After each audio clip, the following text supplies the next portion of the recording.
Family card পৌঁছে দিচ্ছি, সেরকম আরেকটি কার্ড দিতে চাই, সেটি হবে এলপিজি কার্ড, এলপিজি গ্যাস। এটি আমরা মা বোনদেরকে পৌঁছে দেব। প্রিয় ভাই বোনেরা, আমরা বলেছিলাম মা বোনদের যেরকম শিক্ষার ব্যবস্থা আমরা ডিগ্রি পর্যন্ত থেকে শুরু করে উচ্চতর পর্যন্ত আমরা ফ্রি করব, একই সাথে উপবৃত্তি দিব আমরা যেরকম, ঠিক একইভাবে আমরা বলেছিলাম এই মাদেরকে শিক্ষার পাশাপাশি স্বাবলম্বী করার জন্য আমরা ফ্যামিলি কার্ড দিব মা বোনদের হাতে। বিশেষ করে যে সকল মায়েরা, যে সকল বোনেরা পরিবারের প্রধান, সেই নারী প্রধান পরিবারের হাতে, পরিবারের প্রধান নারীর হাতে আমরা ফ্যামিলি কার্ড পৌঁছে দেবো। সেটারও কাজ আমরা শুরু করেছি। ইনশাল্লাহ আগামী 5 বছরের মধ্যে আমরা চেষ্টা করব সকল গ্রাম, বাংলাদেশের সকল গ্রামে সকল মায়েদের হাতে এই ফ্যামিলি কার্ড পৌঁছে দেবার চেষ্টা করব ইনশাল্লাহ। আমরা এর মাধ্যমে প্রতি মায়ের কাছে, প্রতি নারী পরিবারের প্রধানের কাছে আমরা মাসে সরকারের পক্ষ থেকে ইনশাল্লাহ 2500 টাকা করে পৌঁছে দেওয়ার ব্যবস্থা করব, যাতে করে তারা তাদের সন্তানদের দেখভাল করতে পারে, তাদের সন্তানের পড়ালেখা দেখভাল করতে পারে ভালো করে, তাদের সন্তানকে 2-4টি ভালো খাবার খাওয়াতে পারে, যাতে করে তারা মা বোনেরা একই সাথে সেই 2500 টাকা থেকে ছোট ছোট ছোট ছোট উদ্যোগ গ্রহণ করতে পারে।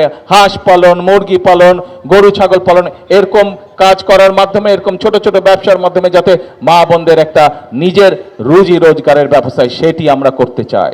প্রিয় ভাই বোনেরা, আমরা 2 দিন আগে আরেকটি সিদ্ধান্ত গ্রহণ করেছি।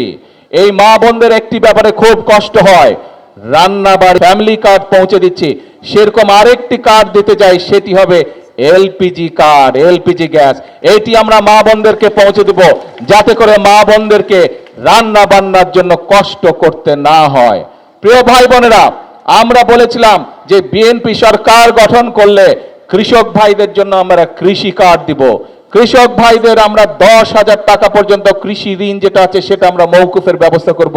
আল্লাহর রহমতে আমরা সেই কাজে শুরু করেছি এবং সরকার গঠনের প্রথম 10 দিনের ভিতরে আমরা কৃষকদের যাদের 10,000 টাকা পর্যন্ত কৃষি ঋণ ছিল তাদের সেই কৃষি ঋণ আমরা মওকুফ করেছি। প্রিয় ভাই বোনেরা, আমরা বলেছিলাম দেশের বিভিন্ন জায়গায় বিভিন্ন মিল কলকারখানা বন্ধ হয়ে গিয়েছে।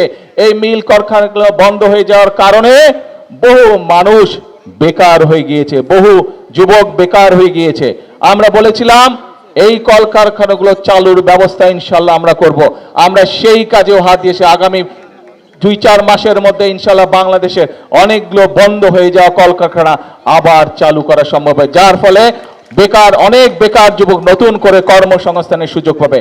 শুধু তাই নয়, আমরা বিভিন্ন শিল্প উদ্যোক্তা যারা আছে তাদেরকে আমরা ডেকেছি, তাদের সাথে কথা বলছি, তাদের বিভিন্ন অসুবিধা যেগুলো আছে সেগুলো আমরা সরকারের পক্ষ থেকে সমাধানের চেষ্টা করছি, যাতে করে তারা নতুন নতুন শিল্প কারখানা তৈরি করে এবং যাতে করে এই দেশের যারা তরুণ যুবক আছে, যাদের কর্মসংস্থান নেই, যারা বেকার হয়েছে, তারা যাতে কর্মসংস্থানের সুযোগ পায়, সেই কাজও আমরা শুরু করেছি।